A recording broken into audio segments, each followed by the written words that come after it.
Okay, this is part 2 of on the doctrine of divine simplicity, and I will continue where I left off. Second, the doctrine of divine simplicity entails that, in some relevant sense, God has no intrinsic contingent properties. If God had an intrinsic contingent property A, then A would be a property that in some possible world God lacks. But God plainly has at least one non-contingent property, B, such as being God or being good.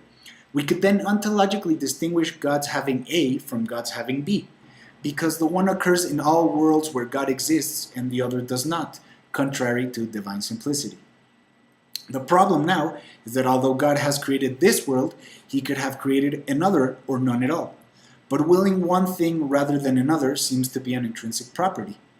And if God's willing that this world exists is contingent, then it seems to follow that God has a contingent intrinsic property. Now, let's expound a little bit more on these two examples. How is it possible for God to be merciful and just while at the same time not distinguishing between these attributes, and be able to do different things and not possessing an intrinsic contingent property? As I stated in my video in the beginning, there was complexity. God chose from a literally infinite amount of possible universes which universe to create.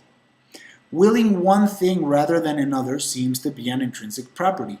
Furthermore, doing all this while being simple, these problems show an evident contradiction between divine simplicity and divine attributes. Now, I also find this, as was stated in the example, to be a bastardization of everything we know about describing existence. What could it possibly mean for God's goodness to be identical to his divinity, and for both of these to be identical to his mercy? By stating this, we have destroyed any distinction between any term we choose to apply, and thus stripped any of these attributes from any meaning whatsoever. Also, as pointed out by George H. Smith in his book Atheism, The Case Against God, the effort to apply such terms as knowledge, will, love, justice, and mercy to the concept of God, although positive in nature, referred to God's personality rather than his metaphysical nature as an existing being. Therefore, they are of secondary importance.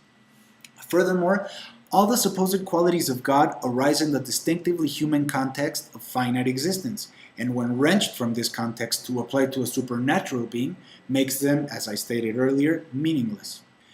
Many theists will argue at this point that when we apply qualities to God, we do not use them with the same meaning as when we apply them to finite existence.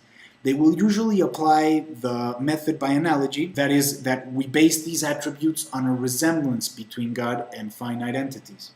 However, this solution poses a problem for the theist, since we must remember that when we're talking about these attributes, a supernatural being does not differ from finite existence in degree. That is, God's goodness is not man's goodness amplified to a tremendous degree, but it is a difference in kind. So God's goodness has no relevant meaning within the human context. God and man are diametrically different beings. This can be pretty much summarized as follows. God's qualities are to God as man's qualities are to man. This again leaves us with zero cognitive content about God's supposed attributes and his metaphysical nature. We have not advanced one step closer toward understanding such terms when applied to God.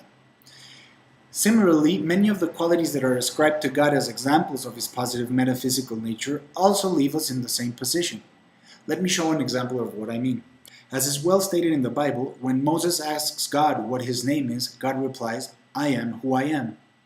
Now, a quick side note here. As I mentioned earlier, this video has had two catalysts, two previous videos of mine, but it also was spurred on by a comment exchange I had with a user by the name of Nomos Charis. I asked him for a coherent ontology for his God. So he describes his ontology of God as follows.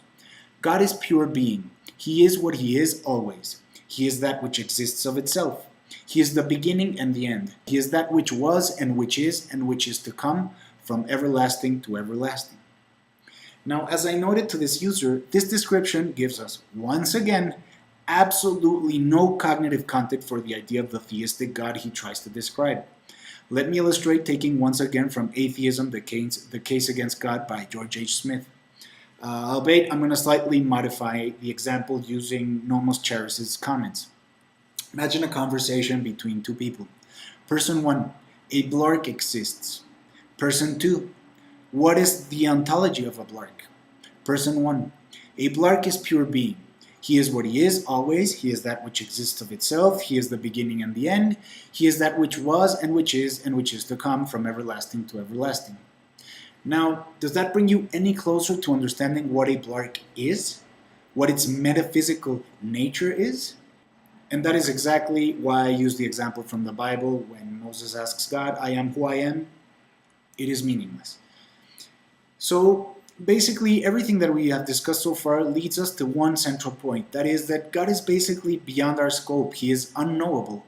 For an attribute of God to give us any kind of coherent grasp of God's nature, the attributes must be knowable. That is, we must be able to comprehend these attributes. If they are unknowable, they are useless as qualities. We cannot come to know and understand an unknowable God through unknowable characteristics. So how can we possibly say that God is simple? And this is what precisely what the doctrine of divine simplicity entails. Everything that God is unintelligible to us, and everything that God is not gives us no clue as to his nature. All I can say here is that if one wants to take the idea of God as a creator seriously, then you have to take it as a real full-blooded hypothesis. Otherwise, it's like this cartoon.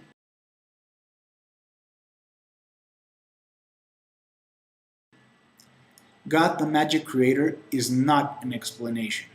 Thanks everybody for watching. I hope you enjoyed the video. It was, as I said, a little bit of a pain in the ass. I hope I covered the most relevant points. Please remember to rate and comment, and I'll see you around.